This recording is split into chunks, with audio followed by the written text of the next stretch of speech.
sinabi mong mahal mo ang Diyos, o baka inaawitan mo siya ng papuri na maganda naman, ha? Hindi mo sinasabing bago wala. Pero mapapaniwala yan, sinungaling ka, sasabihin mong mahal mo ang Diyos, pero manluloko ka naman sa kapwa. Tingnan niyo yung dynamics ng leaves at fruits sa ating buhay. Am I religious? Yan yung leaves. Kung may nagsisipan, kung may nagdadasal, ako ba'y nag-worship, kung ba'y nagbabasa ng Biblia, check. Pero equally important, are my relationships real? Tapat ba ako sa asawa ko? Magalang ba ako sa aking mga magulang? Patas ba ako tumingin sa aking kapwa? Yan ang magpapakita ng bunga ng iyong pagiging religious. That's why we've got to put into action our love, our repentance. We've got to move it. Amen? Palakpakan natin mo. Ay, ma-apply mo ito kahit sa iyong pamilya, sa iyong anak, sa iyong asawa, pag-teacher ka, sa iyong estudyante, pag-boss ka, sa iyong empleyado, sa community. Paano? Yung first Sunday natin, ang platform natin, mercy. Kaya it's really about love. As we know, mercy is the most eloquent expression of God's love and awa. Kaya pag ikaw nagpapabago ka sa tao, lagi mo nakakainganyo, tulad ng napakagandang Holy Father, ay magbago ka kasi kaaruhan ka ng Diyos. Kasi yayakapin ka ng Diyos. Pangalawa, ng linggo, ang tawag natin, ang second platform natin ng pagbabago ay authenticity. Ang hirap kasi kung ikaw na nagpapabago sa tao, ikaw naman ay mas maraming dapat baguhin sa'yo. Diba? Yan yung turo ka ng turo, yung tatlong daliri, bumabalik sa'yo. Kaya ang second platform natin ay authenticity. Ay dapat totoo ka na nananawagan ng pagbabago. At ikaw na gusto magbago ay magpakatotoo. Kaya yung araw na ito, kaugnay pa rin ang pag-ibig. No? Ang ating platform ay practicality. Sabihin yung lahat, practicality. Practicality. Sabi, tama yung big message ni Brother Tony, dalawang salita lang, move it. You've got to move it. Simulan natin sa nabanggit ni Brother Tony na marami po sa atin, o handa tayo ng iba-iba ng daigdig. In fact, we have what we call our inner world, yung nasa isip natin. At minsan, iba yung ginagawa natin sa labas sa nasa isip natin, no? Kasi may mental world tayo. It's actually the world of ideas. Ano yung world of ideas? Naglalaro sa ating isipan. Mga concepts, mga principles, the truths that we hold, the beliefs. In fact, yung mga salita, in a way, they belong to the world of ideas. Di ba? Halimbawa, yung salitang love. Napaka-powerful yan. Pero actually, it's a concept. Pag sinabi mong love, it's an abstract thing. Hindi mo naman nakikita yung love na naglalakad. Pero nga naman, tawagan yung love. Kami mag-asawa, love. Ayun, tapos yan. Pero parang truth, parang justice. Hindi naman yan nabibili sa palengke. Pabili nga po isang kilong justice, ano ka mga na dalawang truth? Mga hindi. Kasi abstract concepts yan. Parang love. Wala ka naman talagang makita ng love na naglalakad o nakabitin. Makikita mo yan sa nanay na nag-aalaga ng anak. Love yan. Tatay na nag-overtime para kumita at ibayad ito. Love yan. O magkaibigan na nagbabahagi na ng pagkain sa isa't isa. O love yan. So, you see, ako, sinulat ko sa bulletin, I taught English for some good years, probably 5 years. Yung love is a noun, but it is also a verb. Naalala niyo in yung parts of speech, a noun is a naming word. Chair, apple, Valentine's Day is the name of an occasion, PICC, the name of a place. Verb is an action word. Playing, running, speaking. Yung love is both a noun and a verb. Kaya daw dapat yung pag-ibig, hindi lang manatiling pagtawag. Kaya pag-ibig, cutie pie, sweetie pie, my cupcake, mga tawag yan, needs, my milk tea, ano yung Ano yung matamis? So, masarap, di ba? Forever. Ang daling magtawagan ng malalambing at nakakatulong naman sa ating mga relasyon, di ba? Pero pag hindi mo pinuntuhan yan ng aksyon, bali wala yung mga tawagan yung my cutie pa, my sweetie. Tapos pagdating na sa opisina, ganun din ang tawag na sa sekretarya niya. My cutie pa, my sweetie. Bakit? Bakit wala yung mga tawagan kung hindi na panindigan sa aksyon?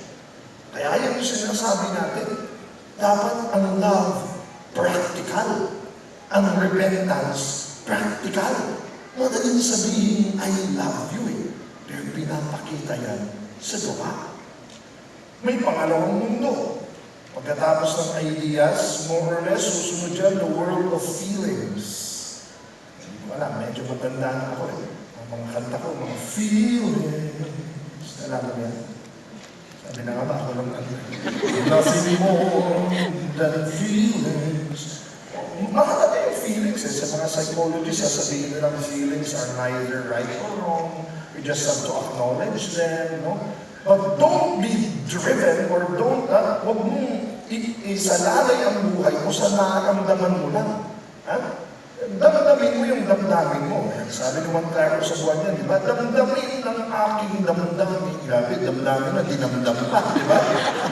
Ang lyrics mo, di ba? Okay lang, damdamin mo yung nararamdaman mo. Pero hindi kung nararamdaman mo yan, ay tama nga yan. Eh kung nararamdaman mo ngayon sa pakin mo yung katabi mo, di ba? Eh nararamdaman mo sa pakin mo eh. Eh hindi ka nagpinag-aari ng damdamin. Bakit? Yung pag-ibig. Kasi again, sinabi ko na yan nung isang linggo eh. Nung kami mga bata eh, pag dinifine yung love is a feeling and emotion I cannot explain. Di ba? Yung gano'n. Damdamin.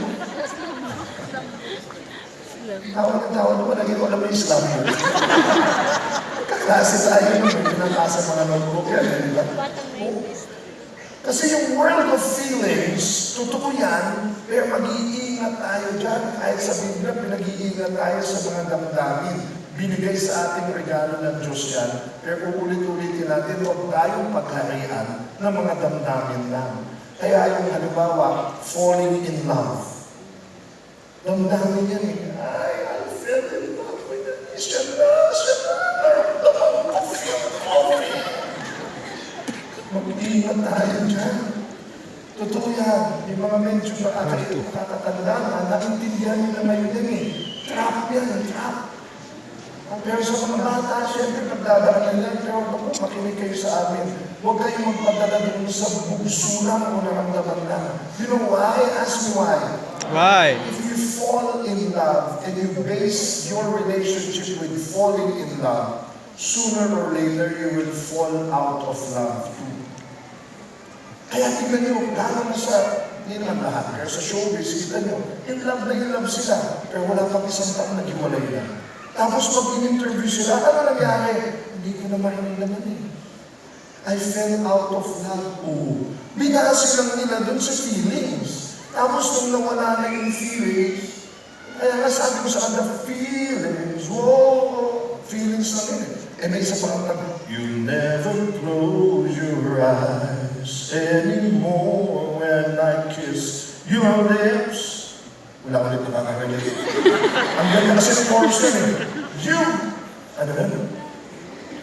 You lost the love and feeling. Whoa, that love and feeling. You lost the love and feeling. Now it's gone, gone, gone. Whoa,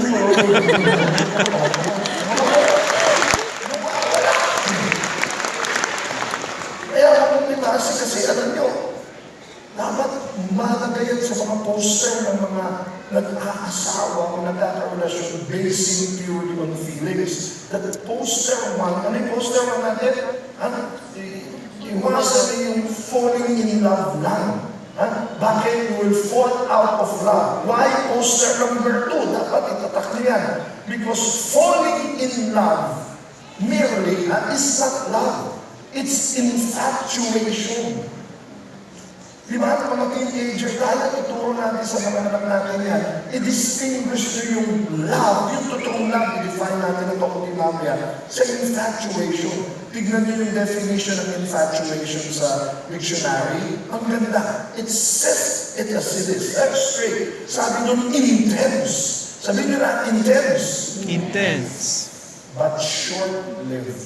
Sabi nyo, short-lived. Short-lived. Talagang yan yung kilig. Ay, babo! Ang meron niya. Sexy, macho. At ay, galing kumanda. Uy, galing mag-basketball. Tapos nahilap ka na. At uy, ang ganda na sapatos niya. Nakahilap ka na. Intention, intense, pero short-lived. Parang ganito, pag pinakita sa'yo ito,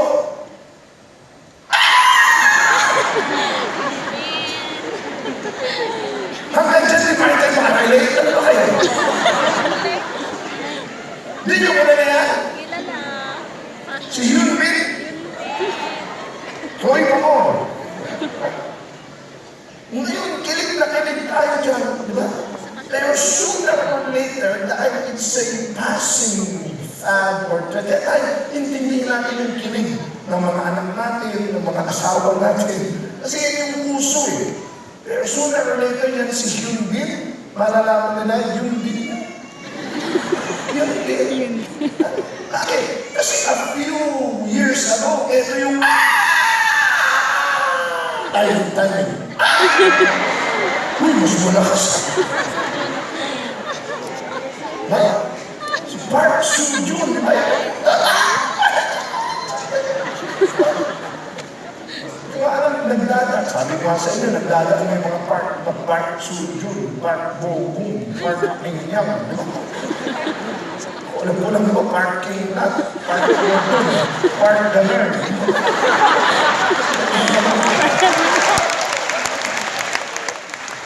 Okay lang yan, as long as it's passing. Hindi mo itataya buhay mo dyan. Nakakalimutan mo na kaya mo, hindi ka magpasok sa opisina, di ba? Kamunod yan. Okay, hanggang mga kabataan ito, pag pinakita mo yan. Di ba? Pero naalala nyo, just a few years ago, o many years ago, dahil din ng mga bata, ito naman yung ating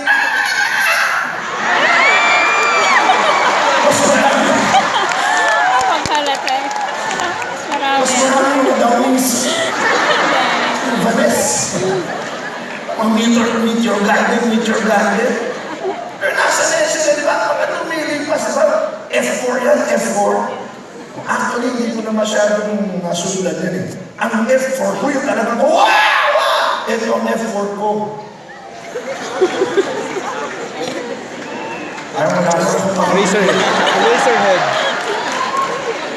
Uy, Razorhead siya. Yan ang F4 ko, Fab 4. Ito, wala akong sinabi sa F4 ng daddy ko, ng lolo na ito. Oh!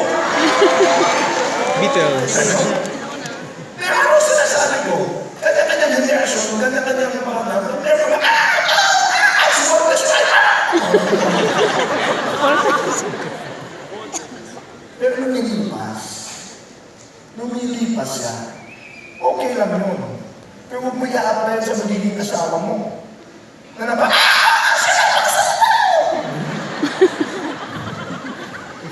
iisipan niya.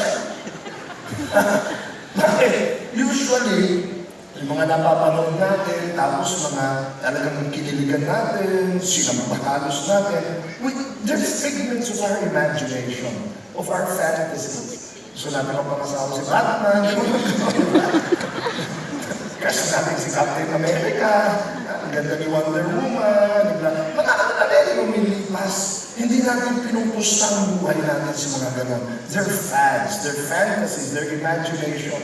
Kaya, tandaan nyo, ang tunay na pag-ibig ito.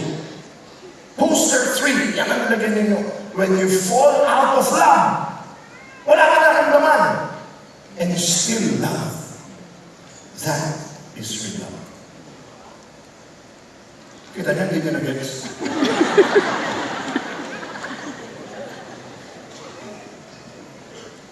Sabi ko mga kapatid,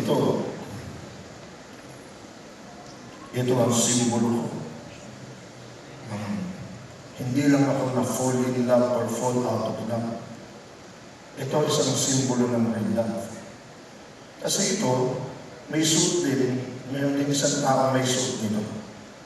At habang suit namin yan, nangako kami yung suit namin yung palagi, ay magmamahalan kami sa hirap, sa ginhawa, sa lungkot at ligaya, sa sakit o kalusugan.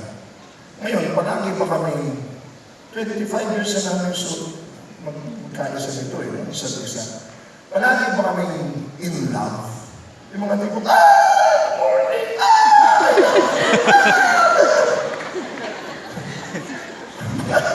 first years, Valentine's Day, may mga days that you feel so romantic, so cute. Pero aaminin ko sa inyo, may mga araw na,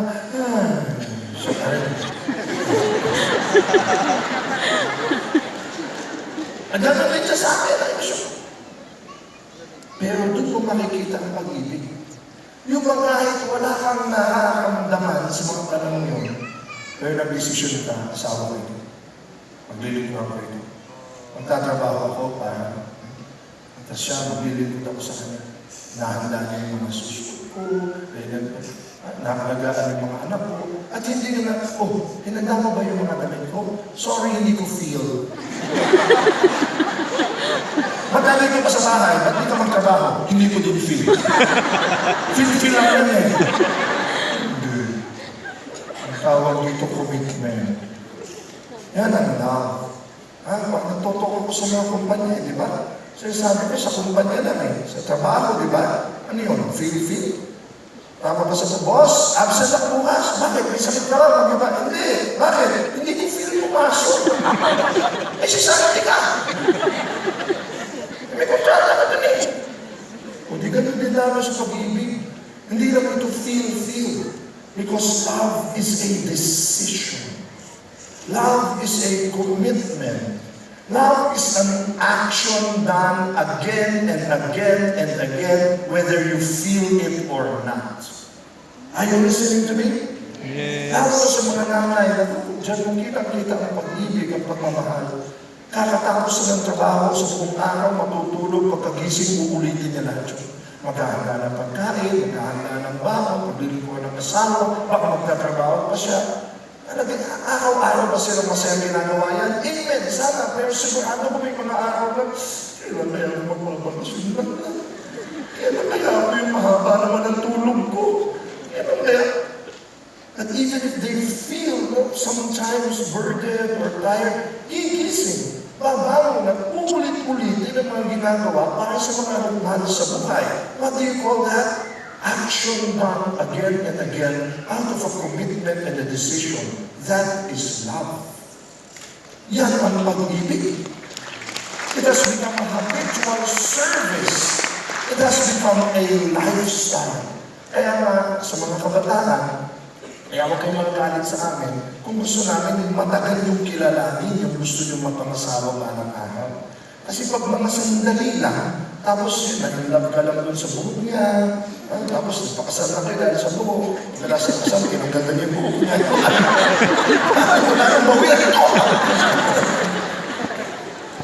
Kailan isip mo meron ng panong talagang mahaba yung engagement kasi yan, di ba yan yung sinasabi ko ng isang linggo? Baka naging love dahil sa kotse mo, naging love dahil sa pera mo, naging love dahil MVP ka sa basketball, naging love dahil baka ang galing mong kumanta.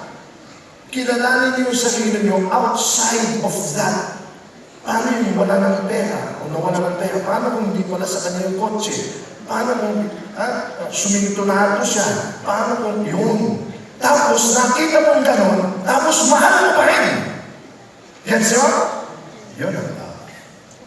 Yun ang love. Kaya, pangatlo, after the world of ideas and feelings, pupunta yan sa world of actions.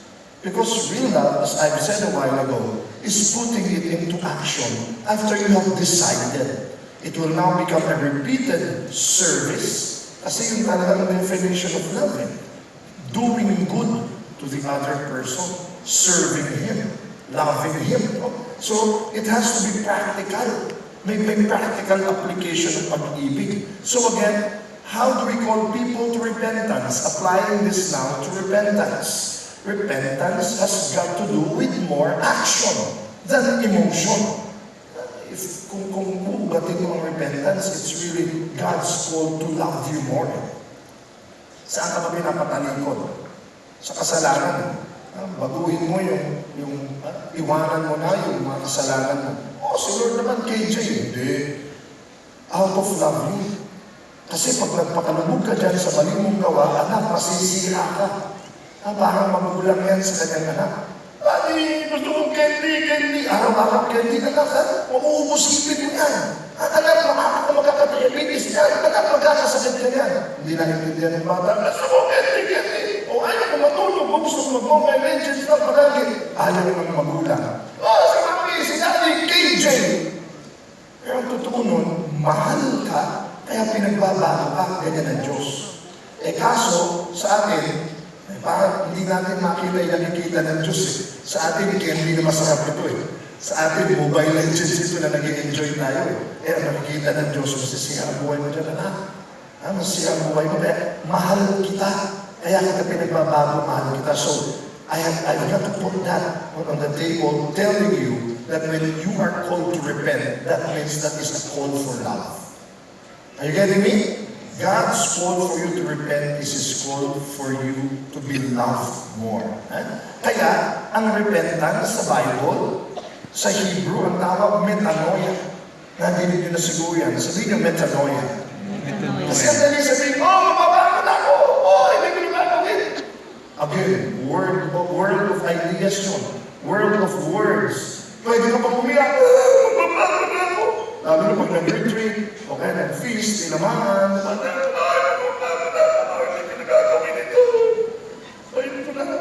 tapos paglabas ka, nakita mo yung parking. Bakit pinagkamali ko? Nagulong mo na. Kalalabas mo pa na. Hindi na lumabas ka agad sa aksyon, yung damdamin, yung salita. Kaya sa Biblia, ang Hebreo ng pagbabago metanoia, ito yung sakto ng ibig sabihin. You're going in one direction, and then you turn around and go the other way. Yun ang literal na ibig sabihin ng metanoia. Action! Na meron kang ginagawa o meron kang tinatahak na landas, tapos pinakita sa iyo ang tamang landas, mali yan, maniligaw ka, iibahin mo, ipipilit mo. Hindi ba pwedeng naglalakad ka, naliligaw ka na, mali yan, mali ba ito? Naliligaw na ako, sige, wala ka mong ginawa. Lalo pag sinabi ko, parang magtatuloy-tuloy, bakit yan? Bakit nga, sige, mag-iingat ako, bye. Hindi mo naman binabago, mahulog ka. Pag sinabi mo, magbabago ko, yun. Iibayin mo yung direction. Literally, yan ang metanoia. You've got to pick up your feet, turn around, and move it. Repentance is action. Practical action.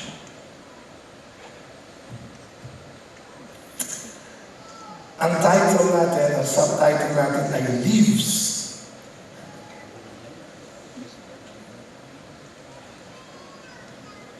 Okay. Sige.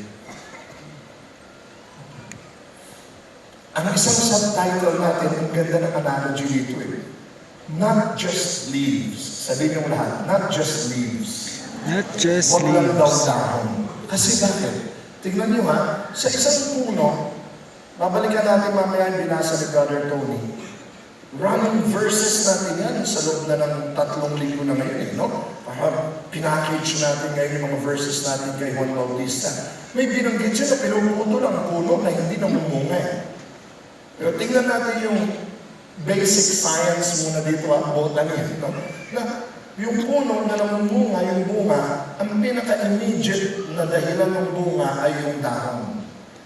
Napakahalaga ng dahon And the two important parts of fruit-bearing trees, yung mga punong kahoy may bunga, ay mga dahon at mga bunga. Kaya nga siya bungang kahoy. Of course, mahalaga yung ugat, mahalaga yung tangkay, mahalaga yung katawan. Pero doon tayo sa dahon. Bakit? Kasi yung dahon, yan yung food factory. Masasabi natin? Food factory. Mali ako. Okay. Hindi. Yung leaves tsaka yung fruits, ihahambing natin sa dalawang parts ng spiritual life. Maganda ito, this is interesting. Religious behavior and relational behavior. Ayan. Nasusurpresa pa na ako kung ano lumalabas dito dahil wala tayong prompter. Padaan! Ayun. What is the leaf? Sunod. Tada! Wala kasi guy. Yung leaf kasi pinag-usapan natin, yan po yung food factory. Ay, ako. Mga ako sa siyensya kasi bago tayo mag-usap ng palaliman, gusto ko palagi yung nakikita ng practical. Ang dahon. Wala na ako naiisip na ibang bagay dito sa mundo that manufactures its own food by getting it from the sunlight. Naalala nyo? Ang tawag doon? Photosynthesis. Photosynthesis. Photosynthesis. Spell. Dahon na lang. Gabi yan ha. Kaya yung mga dahon, walang nagkataon dyan ha. Kaya yan pasalo. Kaya pasalo yan. Bakit? Sinasalo yung sikat ng araw. Kumamamang ano. At sa pagsalo ng sikat ng araw, yung photo nun, nagiging pagkain. Sabi, no? Eh ako kaninang madaling araw, naglakad ako, sinasagot ko yung sikat ng araw, hindi man naman napusog sa pagkain. Dahon na kami kakayanan nun, grabe. Ha? At yan, bakit sinasalo ng dahon yung photo para maging pagkain niya? It does not end there. Hindi. Para lang siya makakain, hindi. Bakit? Ang ultimate niyang goal, para siya mamunga. Bungang kahoy. Ang galing, no? Sundan yung mamaya yan. Ang ganda. Tumanggap mula sa sikat ng araw, prinoseso yung pagkain, tapos para siya mamunga. So the leaves actually are for the tree to bear fruit. Ayan. The leaves are also likened to religious behavior. Ang religious behavior natin, praying, going to church, reading the Bible, ay maganda yan. Napakahalagang magdasal. Ugaliin natin araw-araw, baka pwede na oras-oras. Ugaliin natin magbasa ng Biblia. Ugaliin natin magsimba tulad ng ginagawa ninyo. But really now, sa maraming tao, yan na yung end. Yan ang buhay. Ang buhay espiritual, magbasa ng Biblia, magdasal, magsimba. Yun na yung goal. Sa atin, hindi yan yung end. Those are the leaves. Meron dapat ibunga yan. Because why? Leaves absorb the sun's energy to nourish the fruits. Sundan niyo ha? In the same way that religious activities are supposed to absorb God's love. Pag nagbasa ka ng Biblia, nagsimba ka, at nagdasal ka, tinatanggap mo ang biyaya at pagpapala ng Diyos para magsinan mo bilang pagkain ng iyong kaluluwa. Amen? Pero huwag mo tatapos dyan. Bakit? Dapat dyan mamunga. It should bear fruit. Kaya pag binalikan mo yung binasa ni Brother Tony, ang huling sinabi doon sa Matthew 3:10, every tree that does not produce good fruit will be chopped down and thrown into fire. Oh, teka, ha? Ang analogy niya ni Juan Bautista mismo ito ay kahit puno ka pa na nagkaroon ng maraming mga dahon, pero wala kang bunga, tatagpasin ka lang. Bali wala ka, itatapon ka lang sa apoy. Malinaw na malinaw sa mga Hudyo sinasabi niya. Bakit? Alam nila yung bunga. Ha? Bakit? Ano ba yung dapat ibunga? What is the fruit? O di Biblia din ang pasagot natin. Yan tayo susunod. Tignan natin. Ano yung fruit? Ayun. Sa Galatians 5:22, it is very clear that the fruits are, but the Holy Spirit produces these kinds of fruits in our lives. Love, joy, peace, patience, kindness, goodness, faithfulness, gentleness, self-control. In fact, there is no law against these things. Now, if you notice, love, joy, peace, patience, kindness, they are relational behavior. Anong ibig sabihin yan? Makikita mo yan sa pakikitungo sa iyong kapwa. Paano ka magiging pagpasensya? Paano masasabing pasensyoso kang tao? Pag may nagpahintay sa iyo ng matagal, di ba? Tapos hindi ka nagalit. Bakit? Inunawa mo, nagpasensya. Paano masasabing ikaw ay kind? Kapag ikaw ay mapagbigay sa iyong kapwa, maganda ang iyong mga pananalita. Paano masasabing ikaw ay may self-control? Kahit na galit ka na, pinigilan mo sarili mo, umunawa ka. So, itong mga fruits na ito has something to do with relationships. Kaya kita ninyo, mahalagang tumanggap sa Diyos sa pamamagitan ng gawain banal, spiritual, o even religious. Pero dapat makita sa buhayan. Because remember, God is looking for fruits. Not just leaves. Ayoko naman sabihin hindi ka lulugod sa Diyos yung pagbabasa ng Biblia. Ay, hindi. Manugod sa Kanya. Nabalo wala itong misa, itong feast. Ay, hindi. Mahalaga ito. Pero ulitin ko, kung ito hindi mo nilagay sa action sa labas, bali wala na ito. Parang muling nagsabihan tayo ng cutie pie, sweetie pie, honey pie. Parang sinabi natin, I love you, Lord. I worship you, Lord. Pero paglabas natin, nagmurahan tayo, nagtulakan tayo, pag uwi natin, sinabunutan din natin yung kasambahay natin. Kita niyo? Kaya itong kamay natin ay tinatasan sa worship, napaka-makapangyarihan yan. Praise you, Lord! Hallelujah! Kanina, I really felt the worship powerful. Pero tingnan ninyo, may kamay na tinataas niyo sa Diyos. Iba kaya din yung kamay na pag-uwi, ikaw talaga tatanga-tanga ka sinabi ko na kayo. Tapos mamaya, I love you. Nung panahon ko, may tawag yung Yano dyan eh. Ano Yano? Sabi niya, Santong kabayo, banal na aso, natatawa ako, hihihihi. Alala niyo? Kasi doon, dasal yung ani. Pero, may nakitang pulubi, imbis na tulungan, inalipos ka pa. May leaves ka, pero walang fruit. Alam mo ang Biblia, pero ginamit mo lang para mangmata, manghusga. Nagdadasal ka, pero in the same breath, nilalait mo yung kapwa mo, o sinungaling ka sa magulang mo, o sinungaling ka sa kakapwa mo. All my religious behavior, the leaves, will only become a noisy gong or a clanging cymbal if you do not have love. At kung gusto niyo makita ang isa sa pinaka-solid na definition ng love, nasa unang Corinto 13, yung about love. At una niya niya, sinabi niya, even if you can speak in the language of men and of angels, ang galing mo magsalita. Pero wala kang pag-ibig, para ka lang batigaw na umalingaw-ngaw, o pompiang na tumatagimtig. Sinabi mo nga kahit pananampalataya eh. Mahalaga ang faith. Isa yun sa tatlo.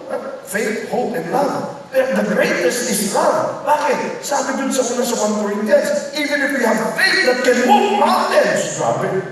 Ang pananampalataya mo, makakapag-pagalaw ng mga bundok. Pero wala kang pag-ibig. You are nothing. Ang Biblia may sabi niya.